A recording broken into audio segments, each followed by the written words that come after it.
official podcast. And it's really cool. Oh, I have John is here. I love it. I love it. So look, everyone, we're marrying the Go for CEO channel. Welcome back to the Go for CEO channel, right? We have Laura Barnard with the MUUV, MUUV movement, right? I love it. I love it. That is an incredible movement. And what a super gal, right? She shared a little bit earlier that corporate America, Del Monte Foods, I mean, investment banking, just building her resume for many, many years. And now she's just caring for small to medium-sized business owners, right? Is kind of what I'm hearing, right? Is the fire you have for those people, the way to really worldwide get them engaged in from an idea to, building up something so that they're out in the marketplace serving someone, be it with their service or product, right? Exactly. So let's keep it going, right? We're doing a little bit different Go for CEO. We also have fireside, ladies and gentlemen, people up on the stage here and listening to us there. So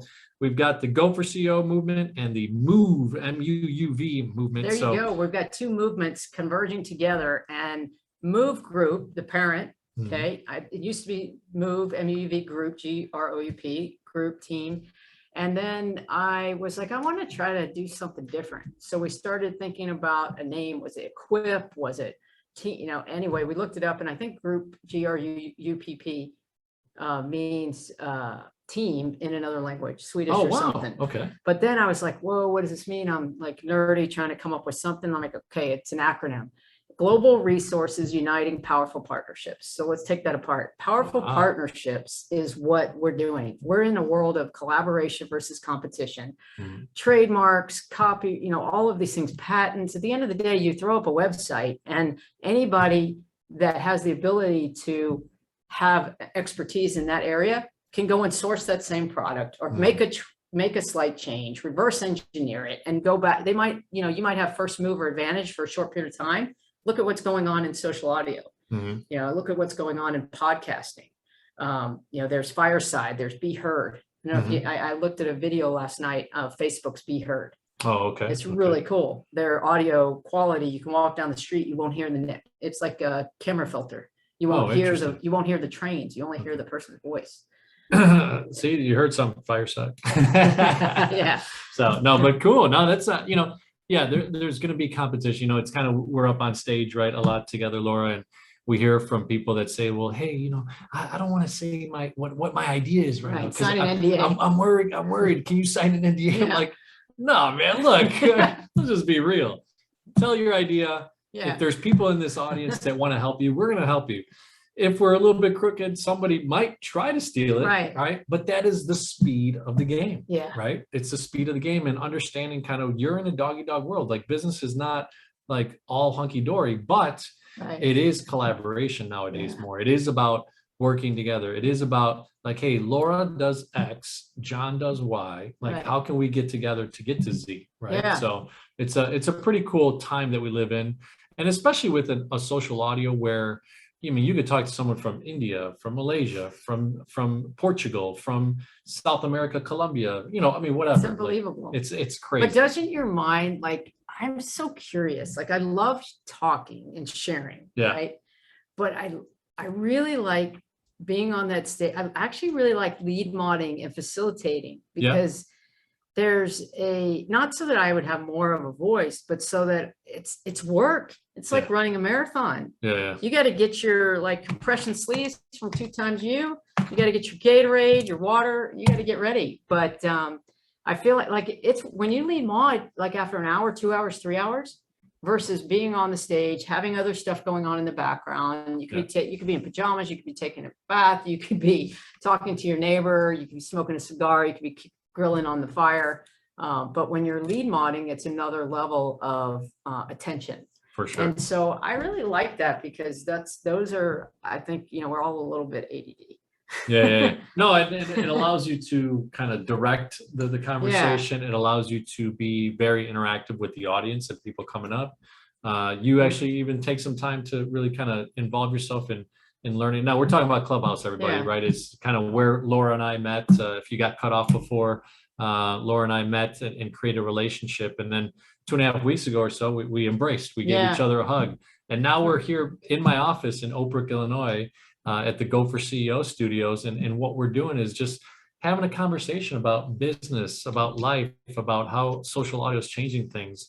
So tell me The speed of the game, though. Speed of the game. The speed of the game. I love that quote. You could write a book, Speed of the Game. Speed of the game. I mean, collaboration versus competition, or power, speed of the game, powerful partnerships, because it's super interesting. Like, and my wheels were turning when you were talking about what you do. And then I was thinking about the community that I happen to be a community member. I'm saying my name is Laura Frank Barnard. I'm a community member collaborator with the Let's Move Together movement, right? And yes, I happen to be the founder too. But what we want is I don't know if we'll have 100 members, if we'll have, and collaborators, but we want people to collaborate. We want people to partner. That's where the speed of the game becomes warps. You're going on turbo. When you have, I literally just put this out there. I've never in my life, I've been flipping millions of dollars into brands, multiple, probably 6, 7 different companies, endurance leaders, myathletebuddy.com, EL Connects Us with an X, became MUUV Adventures, MUUV Bikes, Let's Move. And when I was thinking about what do I name this new thing, Move Forward Strategic Partners. So there's at least half a dozen there, all of which got at least 6 digits. Some got 7 digits invested in them. And then if I count the opportunity cost for my time of not sitting in a C-suite executive rank in a $400 million company, throw that in times 7 years. It's a lot of money. That is a lot. It's probably 8 digits of investment between my time and my own money, including lots of savings, because I was bootstrapping all of them. I did a short period of time where I did go out to a handful of investors. But the reason that I feel like this has just kind of presented itself for me is that between the $1 Million Biz Club, where you hear people talk about ventures all over the world and needing help and knowledge, and we're pouring into them, and the investment banking community, the angel and VC investor community within Clubhouse that I sit in for hours and hours and hours, I think we all have experiences, and we think about, okay, what else can we offer? How can we take it up a notch? How can we go the extra mile? And for me, it began with the financial metrics room, because I feel like there was a lot of demystifying these acronyms. And then it was like, whoa, there's something more we can do. Like, how do I've got 1,000 texts. I've got 400 texts in my back channel in Clubhouse. I've got 100 on Instagram on people I haven't followed yet that I need to follow back. I've got 100, sorry, you're laughing, and I feel bad I'm saying this, I'm being honest. I can't even imagine how much Fallon has, and Mark Cuban and these people that are real influencers. So I have like 1,000, just in the last month, over 1,000 lead gens that are people, not lead gens for me to sell them anything, lead gens for me to serve them in some way, make a difference in their life, in some way, use all that talent and expertise, the good, the bad. I have this new quote that I heard on Clubhouse, and I kind of adjusted a little bit. It was, what was it? It was basically around that you literally have to go for things, and then you fail, and then you learn, and then you continue to go, and at some point you fly. And so right now there's opportunities. I think you've found them too. And I believe that there is a need for more education outside of Google and outside of incubators and outside of accelerators for startup founders to be able to understand and go through a startup academy. That's what Let's Move Together is in its essence. It's education using an entertainment media platform, Fireside, Clubhouse, whatever, all the other Speakeasy, all the others are out there. We'll use as many as we can to get the word out. But ultimately, we need people from around the world to come onto our platform, whether it's a landing page, a website, a future app, whatever it becomes. But it's all about harnessing their skills, and also allowing them to partner with the people that they need to support them, so that they don't bootstrap their way to bankruptcy. They don't bootstrap their way to their kids through their college kids' education account, mortgaging their houses, because they don't go to the table and ask for other people's money because feel like they're not there yet. They got to get to that, because I was there. for the last 7 years. Yeah, we have been. And you Yeah, said you haven't used other people's money No, yet. no, but it could have worked, right? It could have helped a lot. Well, And now it is. Now yeah, you get the next 10 years. that's phenomenal. That's phenomenal. It's great to hear because I think ultimately that's, if you think about the people that have changed the world, it's typically entrepreneurs, people Right. that have an idea, and it could be in different genres, right? Of business. It could be in scientific. It could be in clothing, whatever. I mean, all types Sam of things. from Walmart, Bezos, Bill Gates, most of the people that created these massive, radical, disruptive models were people who came from broken families, people who were scrappy and tenacious. And not to say that the kid who has a very comfortable Not to say life, that their kids aren't going to do something, because the people you just said, right? Yeah, hopefully their kids are. Hopefully. Hopefully their kids are. Hopefully everybody is, Yeah. everybody has an opportunity to share. And look, isn't there endless amounts of money, right? Yeah. There is no, like, I love what Cardone talks about, Grant Cardone, right? He always talks about, look, there is no limit to money. There is endless amounts of money, but it's just, it funnels up to the very top because those are the people taking action a lot of times. And unfortunately, the middle and then the lower side, it's like they're not finding ways to really capture that market, that piece of the pie. And that's right? and so I like to flip it around. Sure. I just heard sure. Grant. I was with Grant on Barbara Majeski's Bearing It All on Clubhouse. I love Barbara. And Grant was talking about just get shit done. Just go forward. Just try. That's what it is. Try, fail, learn, grow, and then keep going. Nice. Do it again, right? Yep. So that's kind of what I came up with today. But if you don't try, like I used to beat myself up because I tried and I failed. And then I let other people tell me, how the hell did you just try to change the world? In 2015, my name is Laura Frank Barnard. After a year of being sick, I spent $1 million to try to solve mental health across the world. Didn't go so well. It wasn't $1 million. It wasn't $1 billion. It was $1 million. Yeah. It takes a lot more, but maybe $1 million would have been enough with partnerships. Multiplied through Right? partnerships. Multiplied through partnerships. 100%. Because I mean, then the X factor is there's 1,000X out of that, right? You never know because your 6 connects to other 6 who connects to millions and millions across the world. So we're launching MUUV. Let's Move Together. We're launching it on a budget of 0. Okay. We're launching it with the relationships and the partnerships that I have created, that we have created. And I feel like I'm pretty proud of myself. I feel like that I'm blessed. I feel like I've put in a lot of time. I have an authenticity, I feel, and it's real. I care about each person that comes up, no matter where they are, who they are, what they're doing. The person that's making dresses for $8 and for adult dresses, it takes her 3 days to make them in Nigeria, and a kid dress for $4. It takes her a day, and she has one account in Dallas.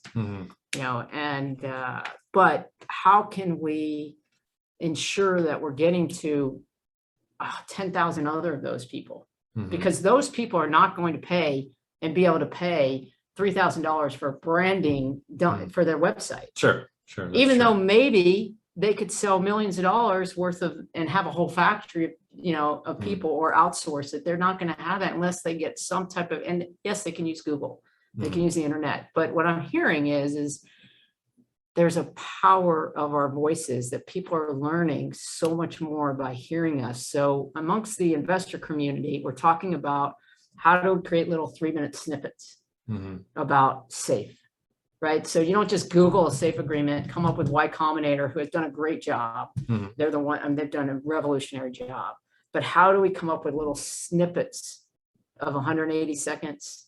And then we make those available for free and we collaborate and we see if we can create some kind of partnership and certification so that this young Indian entrepreneur named Kumesh in Delhi, who wants to save the world from in India by creating mental health clinics in India and then franchise it possibly outside of India, because his best friend took his life and his cousin took his life, and he's committed to make a difference in mental health.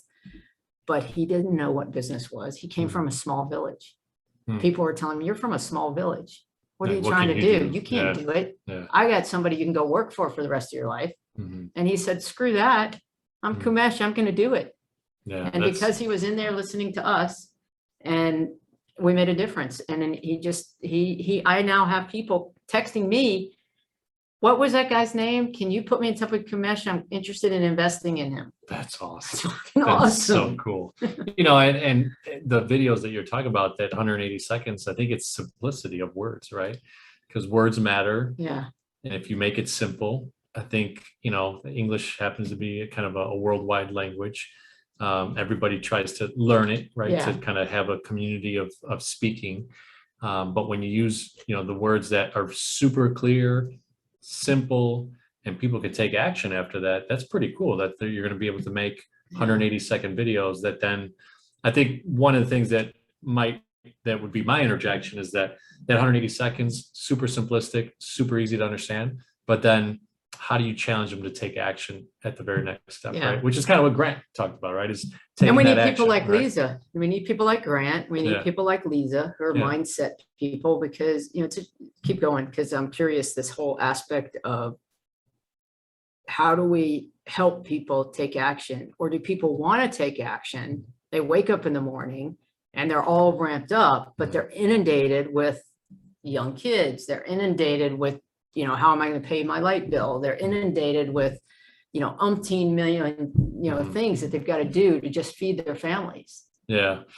You know, I mean, there's a chapter in the book that I'm writing called Go for CEO, Driven by Mindset. And it talks about accountability, right? And I think one of the things I'm exploring in that chapter is about, well, I mean, look, ultimately we are human beings, right? There are some things that probably some people are limited to doing, but I think we can all take action. I think that's something that is a universal thing that everybody can take action. Right.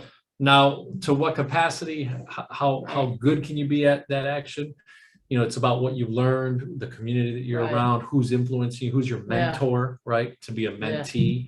Eventually you could be a mentor, but you have to almost start being a mentee. Yeah. Right. So like, who were some of those mentors in your life? You know, it's interesting.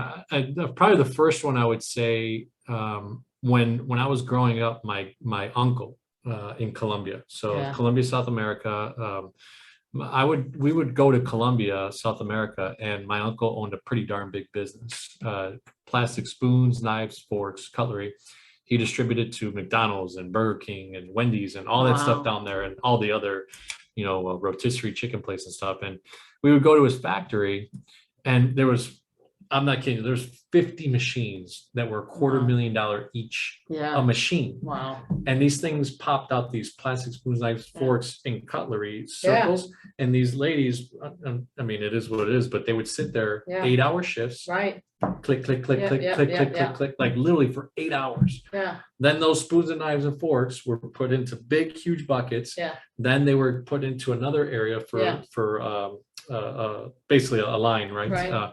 And then that line would grab a spoon and knife and a fork, put it through a little plastic thing, seal each one, put it into another thing, right? So, and then manufacturing. I love that. I love manufacturing. It's crazy. It's awesome. But that expanded my vision. So then now those are all being done by automatic robotic arms, but instead of, because the labor is so intensive, but it's so that was my first mentor, because in my own family, I saw someone that had a different lifestyle than I did. Well, I mean, in the United States, you know, we're just lower to middle class, you know, never really upper to beyond.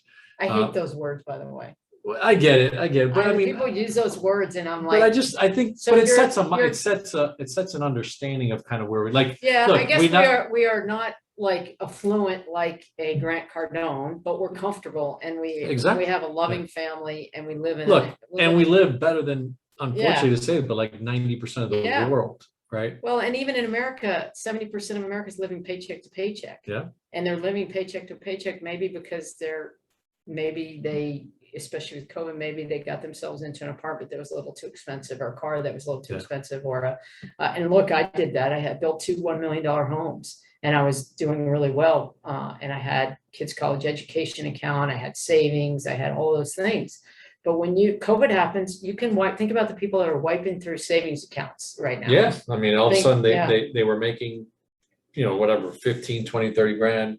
And if you have to shut down your business as one example, and now that 15, 30 grand, I mean, think about if your lifestyle is 12,000 a month, 144 a year. Yeah. If you have 300,000 savings, it's still only a it couple doesn't years.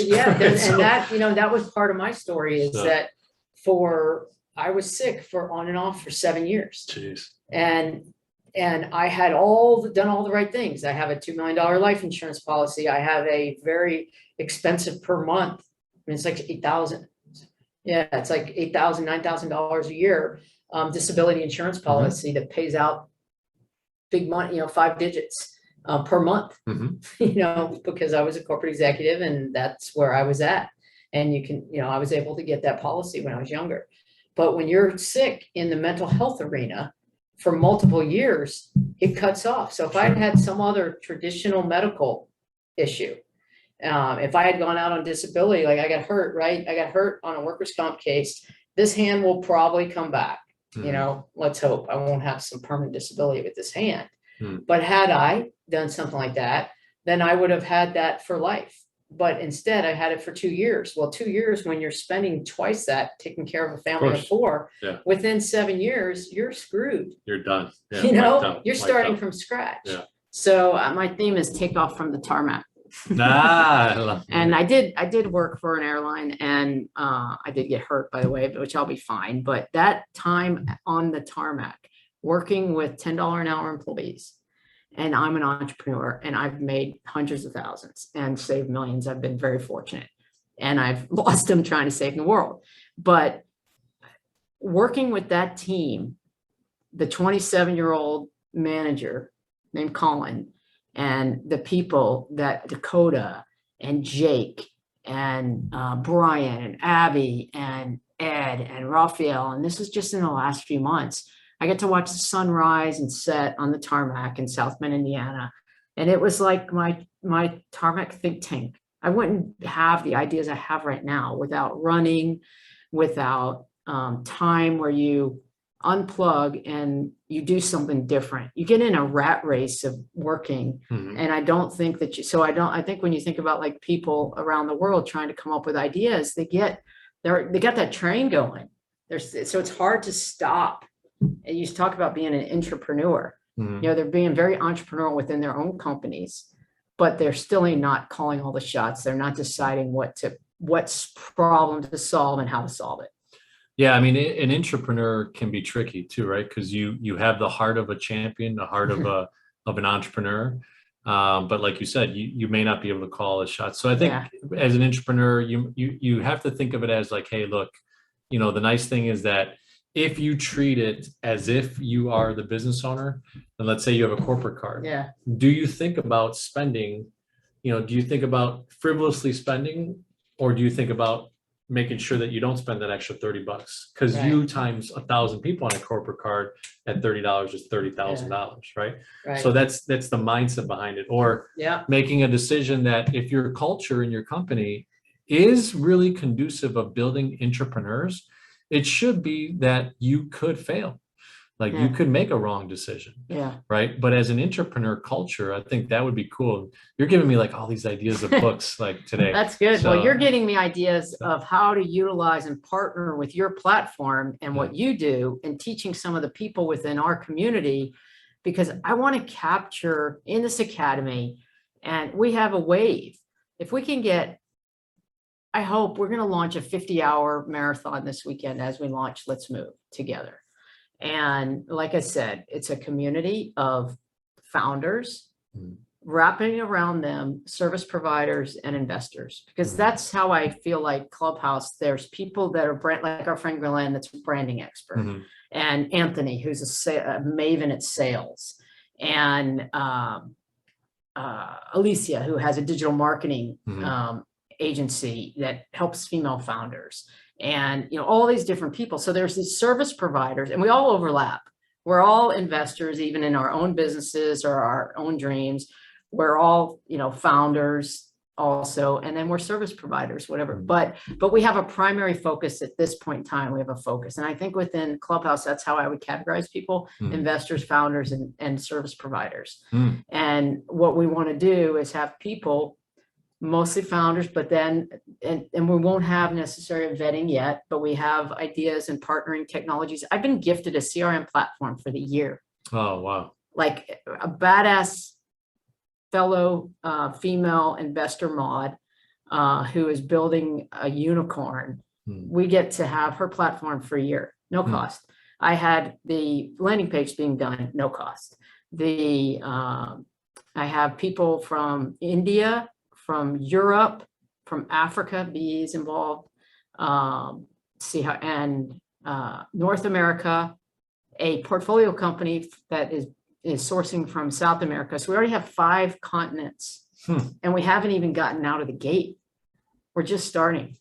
So we're going to do this marathon. We're going to see, can we take the club from 200 to 1,000 or 10,000 really quickly by having this other place that people can get value, that people can sign up for this startup academy, that we're going to get them back onto Clubhouse and merely market what's already out there. Yeah, with Fireside and all the other things, Yeah. right? So let me do a quick reset. Yeah.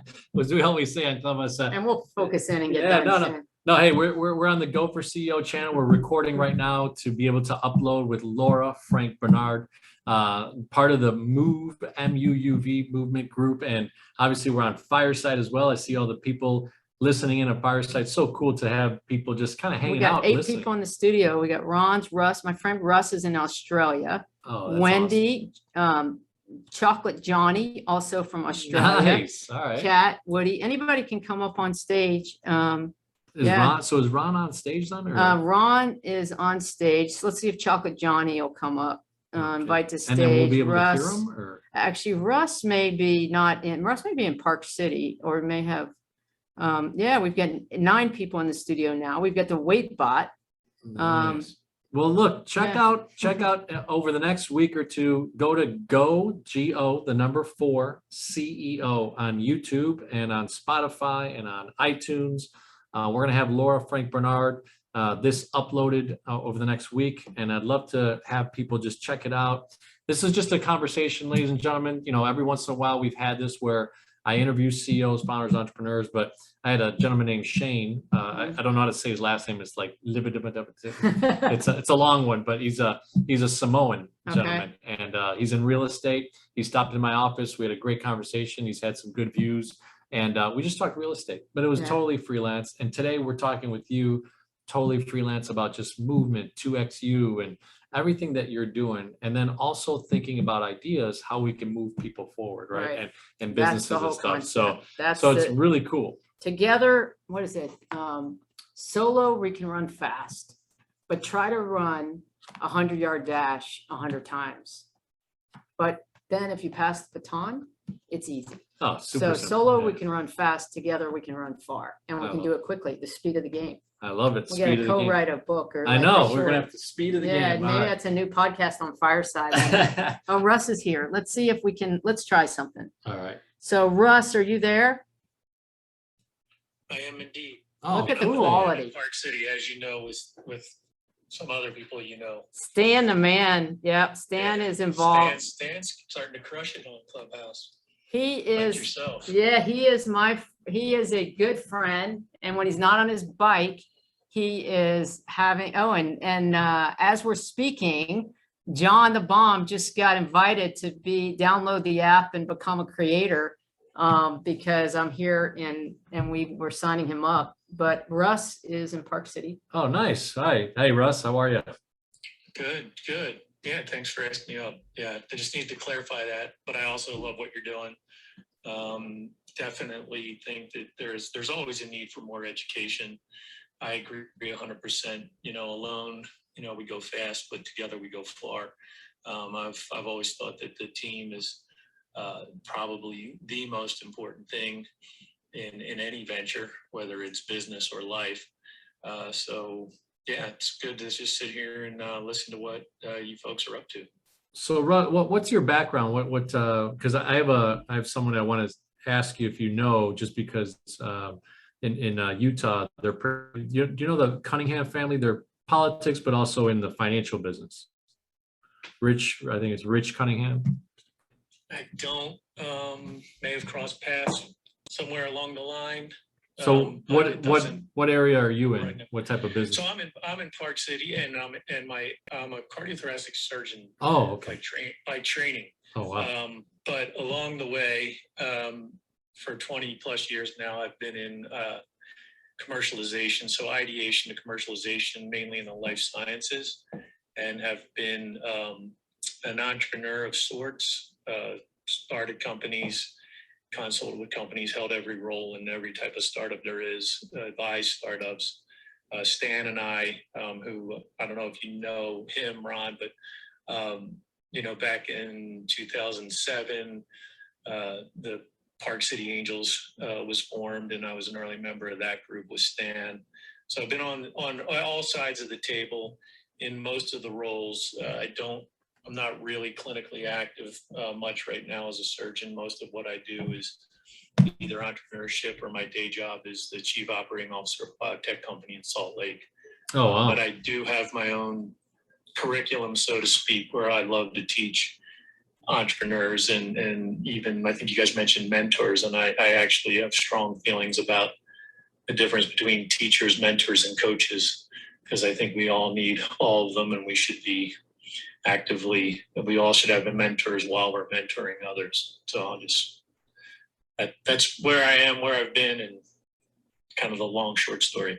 Yeah, so Russ, so part of the dream and the future, and we're going to do a proof of concept. So this Let's Move Together community of founder, it's really 4 founders, right? And then it benefits the investors and it benefits the service providers. The founders will never pay a dime. I'm not going to charge people to come to a startup academy so that they can become investable, so they can help others, get a good return on their investment.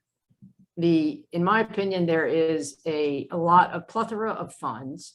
There's a huge issue with respect to underrepresented founders not going to the table and not closing deals, and maybe even going to the table and not closing deals. Female founders is one of those underrepresented communities. So female founders are about half of startups.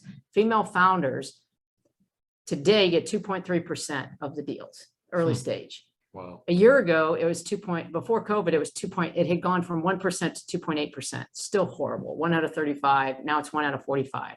Now, if you take a female founder and they're African-American, it's less than 1%. It's a 1 in 150 chance, and so, there are reasons. Part of it is women are not coming to the table. Part of it is women are not, and I'm not an expert at this yet. Maybe they get turned down 10 or 20 times and they say, forget it, I'm going to do it myself. Screw that. Mm-hmm. Whereas men will continue to go 100 times, knock on the door until someone writes them a check. Plus 70% of startups run out of money before they do the next round. And look, I don't know this. I'm just reading about it. Rush, you live it. But what we want to do is I clearly have become, we're becoming venture scouts. That's what we're doing on Clubhouse. We're teaching, we're becoming venture scouts, we're mentoring, but there's something more that we can be doing.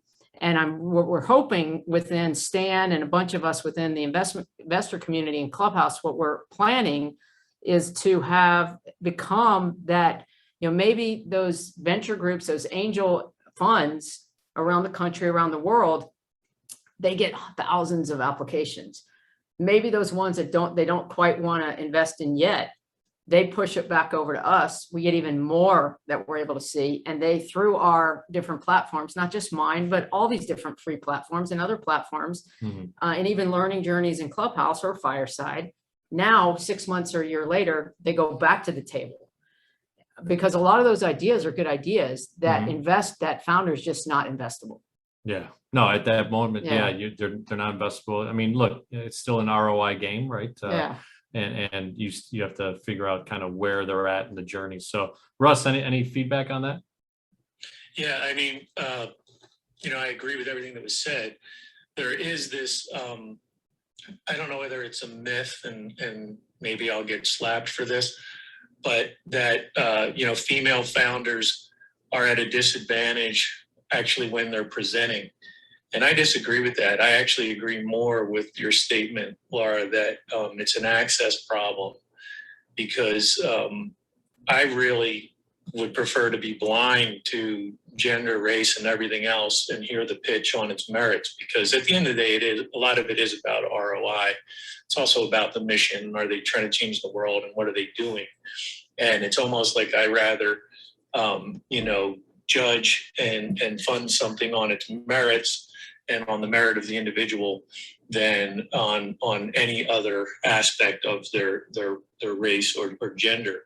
Because I can tell you that when female founders make it to the stage, they're taken very seriously. And I think there's a lot of data now showing the advantages that female founders have. And even in my field of surgery, I mean, female surgeons are incredible. And there's this like bias that like, oh, all the male surgeons don't want to deal with them. And I know that's real, and I've seen it, and I think it's disgusting. But at the end of the day, if my surgeon turns out to be female, I'm all in. That's great. I don't have any preconceived issues. In fact, they're probably more level-headed. And I find the same in business. But I agree with you. There's a big access problem. There's probably some more to the root cause of this that we need to get to. And I'm all for those that can change it. Yeah, it's such a huge opportunity. I will say, just so you know, your friend Stan, because I hear him every day, and he actually is part of the inner core of Let's Move Together. He's one of my mentors and advisors, and I may not be I think everybody's awesome. I think everybody's idea is fabulous.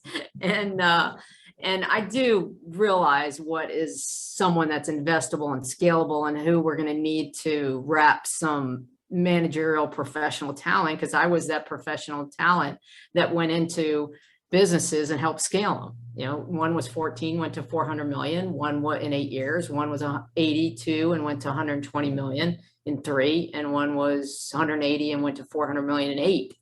And I was in the C-suite of all those, the top 2 or 3 people in those companies, but I wasn't the CEO. And that's why there was something lacking.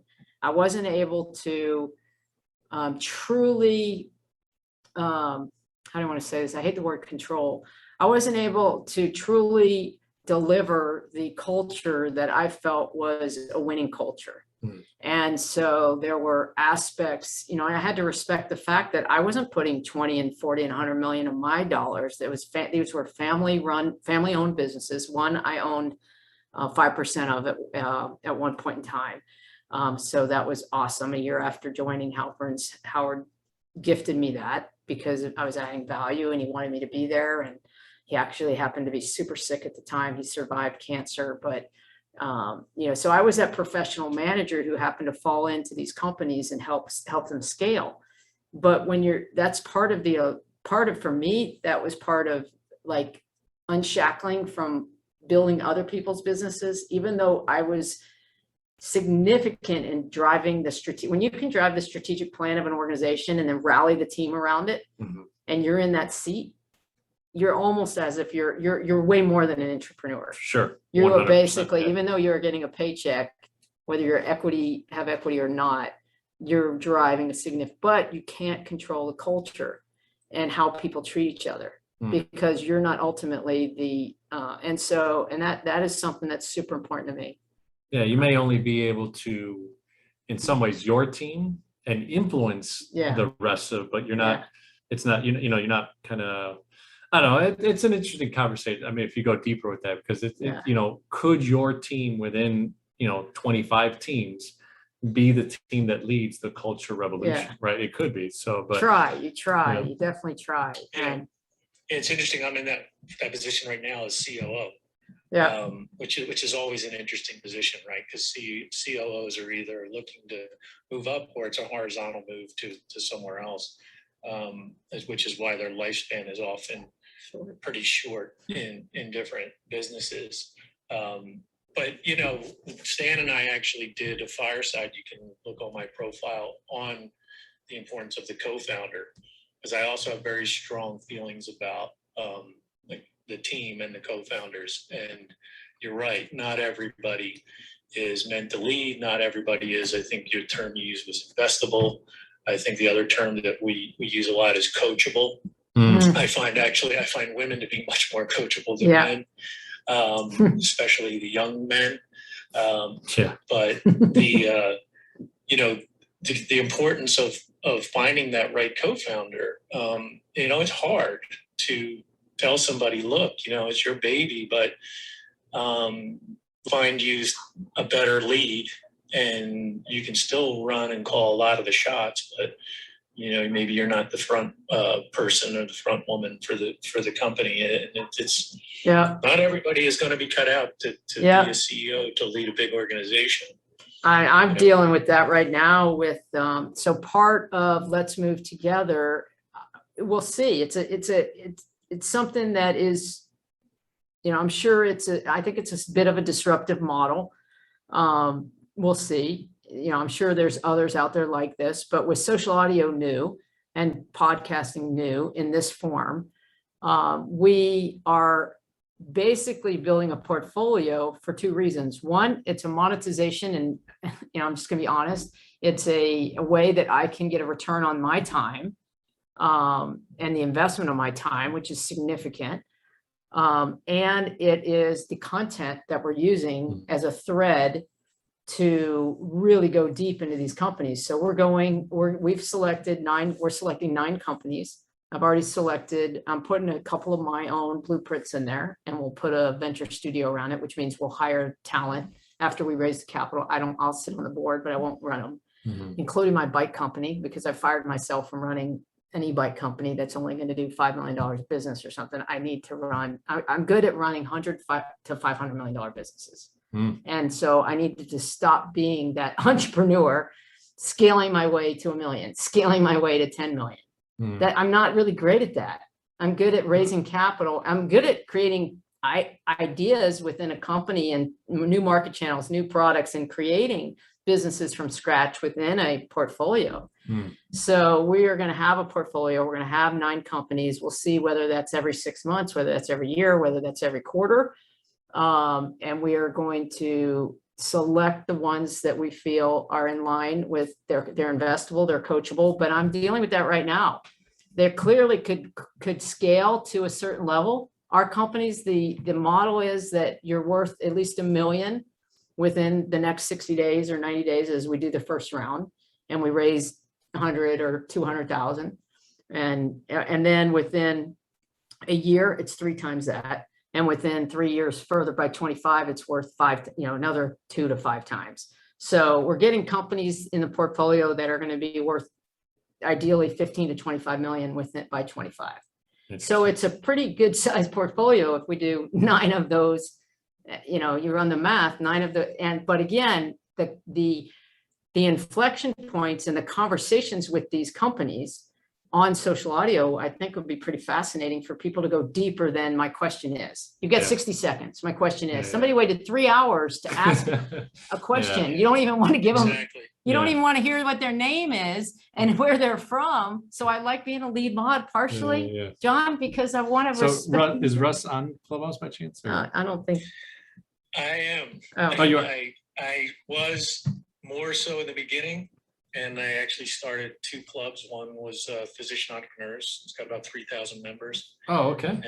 And then the other one was Knights Medicus, which is a movement to change healthcare. So to your point, Laura, I was actually hoping that these new apps would be a way to actually make a movement and unite a physician voice.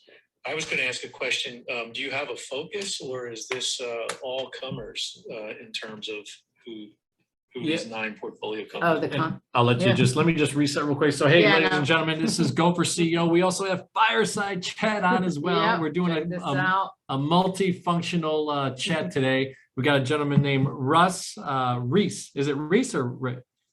It's Reese. Okay, Reese. I didn't know if it was. All right. So Russ Reese, cardiac surgeon background, but also COO of a major company that he's running out of Park City, Utah. So we have him on as well. But hey, ladies and gentlemen, thank you so much for coming by.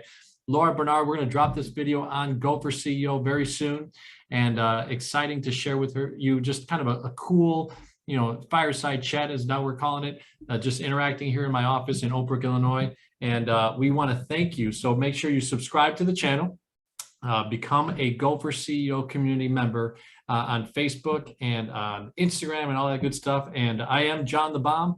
Building Others Means Business. That's the acronym BOMB. And then your name, Laura? You know what? I never got that bomb building other bomb BOMB. No, come on. You're kidding me. I'm serious. No way.